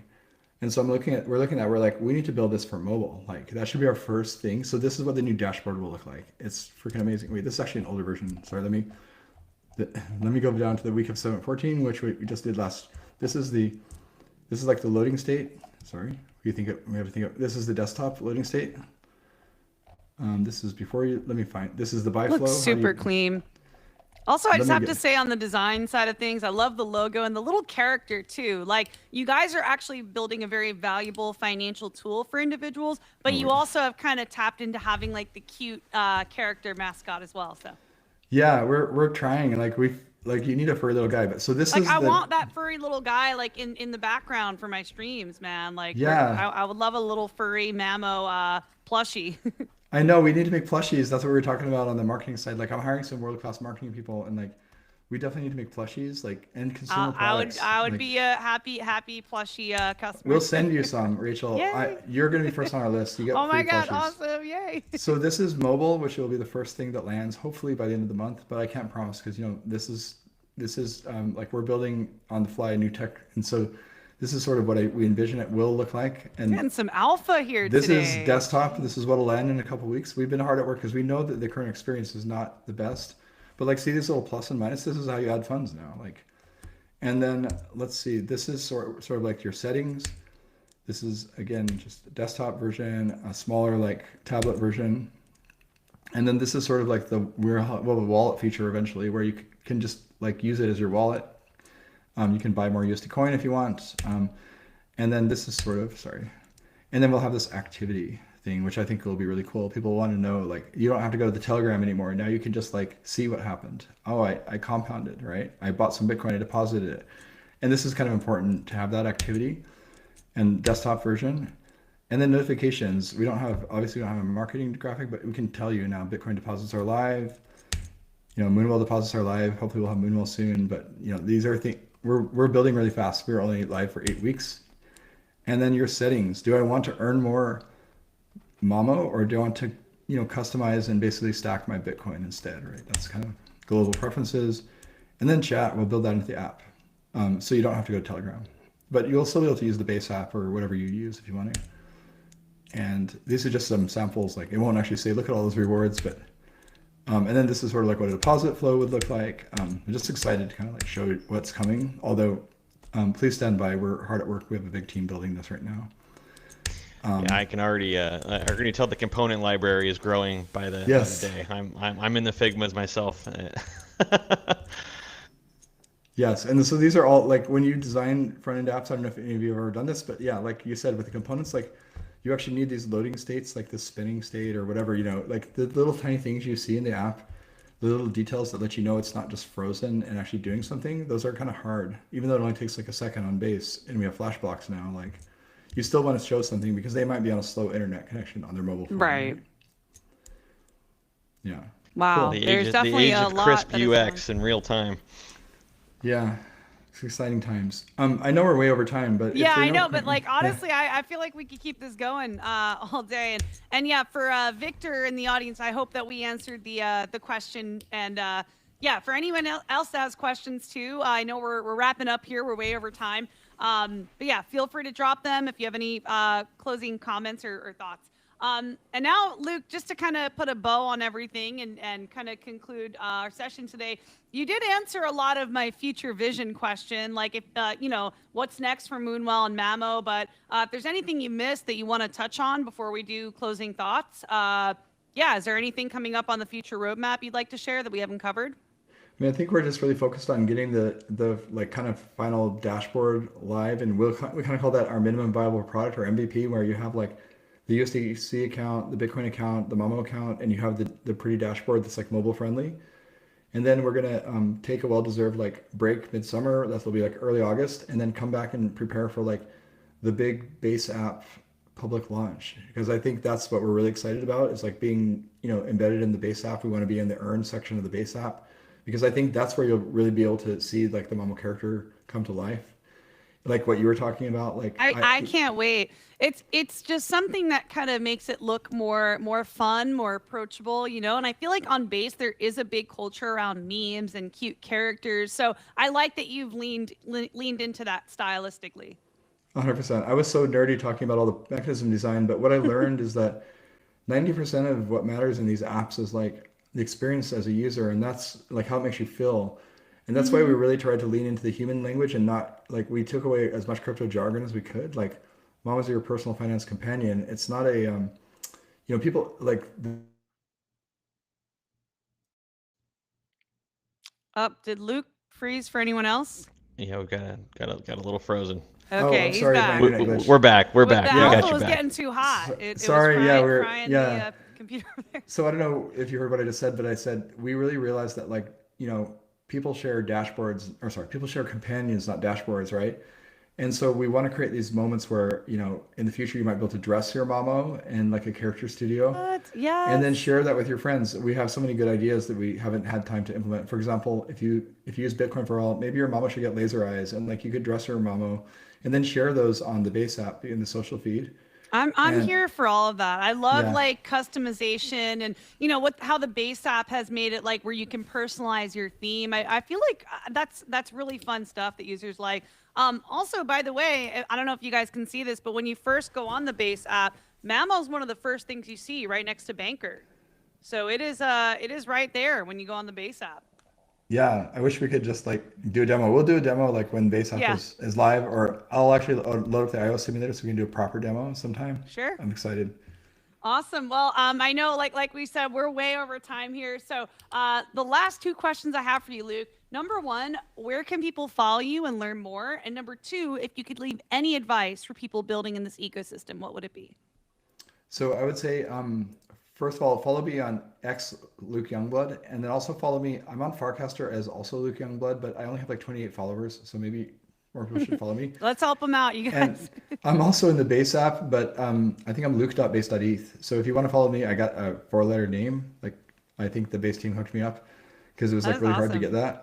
Or I think I have mamo.bot, like DOT, but I need to give that to my social media manager like before the base app really launches. So those are kind of the places to follow us on socials, especially base socials.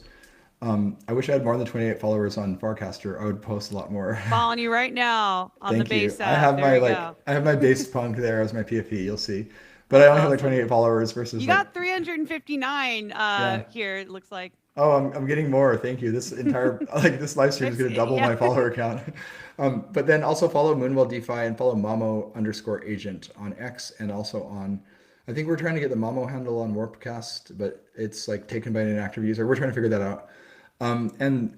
Just follow us on X, and then you can just go to mamo.bot to try the agent, or you can go to moonwell.fi. The agent's built into Moonwell. So if you're like a Moonwell user, pretty soon we'll have a really easy way for you to migrate your liquidity, but we try to make it easy to build it into the app you know and love and have used for 3 years. Thank you for being our supporters, though. And then, just thanks for having me. And then advice for builders. Let's see. What I would say is that, so you guys are probably familiar with the fact that like crypto Twitter moves every few days or weeks, there's a new meta. And if you try to follow the meta or chase like last fall, it would have been AI agents that got too hot really quickly, and now they're not. Then they crashed, and now they're coming back again. Or then it was like meme coin launch pads like Pump Fund, and then Pump Fund got really toxic, and everyone was losing money, and then it became like some new thing in the spring, and now it's like stablecoin summer. And the thing I would say is that I would say just like find your passion and build in that, because the meta narrative will change like every few weeks. And like if you're constantly chasing whatever was hot, like I see a lot of founders fall into this trap. Like they're building meme coin launch pads now because Pump Fund was hot 3 months ago. But like first of all, you're never going to be as big as Pump Fund. And second of all, like that meta is kind of over and dead. And if you're always building like what was the last meta, you're going to be competing with 100 other teams, and you're never going to stand out. So that's why like we've just had conviction on like a few key themes, which is like stable coins are the first real use case, and that we want to be like early to the base ecosystem, because I know that just like Coinbase builds on the order of years, and it took them like 5 years to figure out how to do staking, but eventually now they have billions of dollars of ETH staked and Sol and other coins. And like it was really hard in the early days in convincing them to let me stake. But like the same thing is true of stablecoins. Like in the early days when we were building stablecoin tech, it just wasn't ready. We didn't have these on ramps, off ramps. It was hard to use. You couldn't bridge. You know what I mean? Like, and so I would just say like have conviction in something, believe in something, right? And then like the meme, believe in something, and then don't change your conviction just because there's some new 100%. meta narrative. Just figure out what you really believe in and build for that future. And eventually you can build that future. Like that's kind of what we've been doing for like the last 5 or 6 years. Look at Jesse. Like I'll just tell you like his story.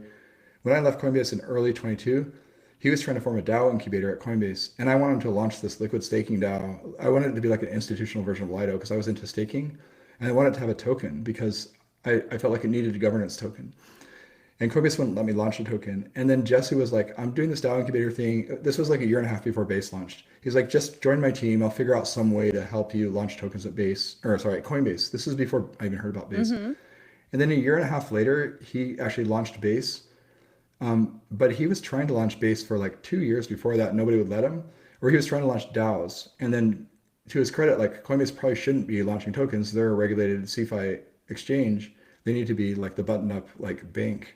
They probably shouldn't be launching tokens. But to his credit, Jesse figured out how to build a platform that we can all come back and launch our projects on, our token projects on. And now there's like millions of builders on Base. And it's really exciting to kind of see that, like as a Coinbase alum, just to be able to come back to the mothership, kind of build my own thing on the Coinbase platform alongside all you other great builders like your team. And like we're in this ecosystem where Coinbase isn't trying to like just compete with us. Like they're just like, hey, we don't have an app like BMX. Just come here and like build it on Base, and we'll make the best ecosystem for you to build in.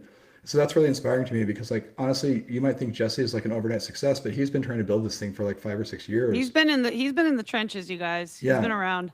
And same with me. I've been building similar things, but not at Jesse's scale. So I would just say like have conviction, figure out what you want to believe in, and then just know that nothing is built, like Rome wasn't built in a day. It's going to take you years of grinding to get to where you have some level of success, you know? So Jesse is kind of inspiration to a lot of us, I think, right? I think that's really good advice, because if you kind of pivot to chase the current trend or meta, it's like you kind of lose your identity in that. It's like find your niche, find something you're truly passionate about, because then it really doesn't feel like work as much, right? If you're doing something you're aligned with, that you believe in, it feels like the flow is easier, right? So yeah, I think that's really good advice. And Deez, I'm not sure if you have anything you want to add to that as well. No, I really don't want to take away from this wonderful last 10 minutes. I think it was really strong. I just add, follow BMX DeFi for updates. I know we've got a couple audits in progress for the WBLT following the GMX incident, but things are looking pretty promising. But yeah, just stay tuned on our socials for updates on that. And really excited to get all that squared away so we can be loud about the Lego pieces again. I think there's so many things we can put together here, and if all the builders are in full swing here and building in parallel, those dots are much easier to connect, and that's the exciting part. I think that's why we all show up, and these collabs are so important. So Yeah, Luke, thank you so much for the time. Holy moly. Yeah, we got alpha. We covered a lot of ground. Like a full like college course on like Mamo and Moonwell. That was so cool. And by the way, we are about to hit, we're at about 3,000 viewers right now live. So shout out to almost 3,000 people that have tuned in live to watch us today. We appreciate everyone that shows up week after week. And one other thing I wanted to add, Luke, because you mentioned like, you know, how Jesse's been around for a long time. One thing I wanted to add to the advice is don't be afraid of failure, right? Fail forward. Like, I think Jesse shared this video that really inspired me and kind of gave me hope to keep going. He said, like, the first time he came to Coinbase to start Base, they shot it down and said, no, he just kept going. He kept trying and kept building. So, you know, if you don't succeed right away overnight, like, just keep going, you know, just keep getting back up and trying. I think if you remain consistent and continue to do the work, things will just flow naturally and work out for you. So I just wanted to add 100%. That. Yeah, he's spot on, because like what you don't see is that Jesse was probably told no 100 times before he got to that final yes. And the same thing when I launched staking, I was told no so many times we couldn't do this. And you just have to keep, it's like that. Have you ever seen that meme of the diamond miner that he's like tunneling through the wall and he like stops like 1 inch before the diamonds and he just like gives up and turns around? Oh yeah. No, I haven't seen that, but that's literally the meme of like someone like Jesse. Is like literally like he just didn't stop, and he like everyone else gave up after like 100 yards of tunneling, and like he just went like 100 yards in 1 inch and got to the diamonds of Base. And that is literally like what you have to do as a founder sometimes. So yeah, don't give up. I firmly believe that resonates with me, Rachel. Awesome. Well, Luke, this has been incredible. I'm checking to see if we hit 3,000. We are 7 people away from 3,000 viewers, you guys. This is awesome. We should just hold on for 30. Let's just come on, click on it 7 more times, guys. Yeah, just okay, kidding. you guys, if you're watching this, hit the retweet button so we can celebrate here live. But I mean, hey, having you on today, Luke, has really been incredible. I learned so much. And yeah, I'm excited to see what you guys are doing now in the Base app. And yeah, would love to do like another demo or something in the future with you guys. I'll come back and demo when the new dashboard is live. Over 3,000. Thank you for clicking on our thing. Yes. Thank you for doing the things, clicking the things. For all the listeners out there, yeah, we've been a lot of Twitter Spaces, a lot of live streams, and real gold in this. And I say that genuinely. So thanks so much. We did it. We covered the ethos. Yeah, the thing that's also great about the Base Eco is that like I've always been to the nerdy finance stuff, but Rachel, you're a creator. Like I think what's cool that Jesse has built, just in wrapping up, is like he's built an ecosystem where, and he's more focused on creators. Like I feel like sometimes, like Deez, maybe you feel this, you're more in the DeFi space too. It's like sometimes our stuff isn't as cool, and like we don't often have cute furry creatures like Mamo, although now we do. But now we do. Like, now we got both. Now we got both. But finance is nerdy, but like Jesse is creating like this creator economy. And that's actually like more than just a few thousand finance builders. That's like millions of people that are just, influencers and posting on Insta or TikTok, right? And that's kind of cool to like be there with all the culture, because ultimately those are the people that will use our apps, and maybe they'll benefit from the finance parts too. But like we're just the nerdy finance bros, right? Like just it's cool to be part of that. But I like that Base is kind of creating this on-chain culture that's for everyone, like online, right? Everybody has their little niche, whatever you're looking to do online, you could do. I think we're kind of getting to this point where on-chain can do the same thing. Whatever your interests are, whatever you like to do, you should be able to find your niche in the on-chain space. And I think we're kind of seeing that happen. Like it's for everyone. 100%. So. All right. Well, thanks so much. Thank you. Yeah, I really appreciate that. Like, I think you heard a lot of the same messages I heard from Jesse when I was working there. Like, I kind of miss not working at Coinbase, but I can still like work with him from afar. So it's great. Awesome.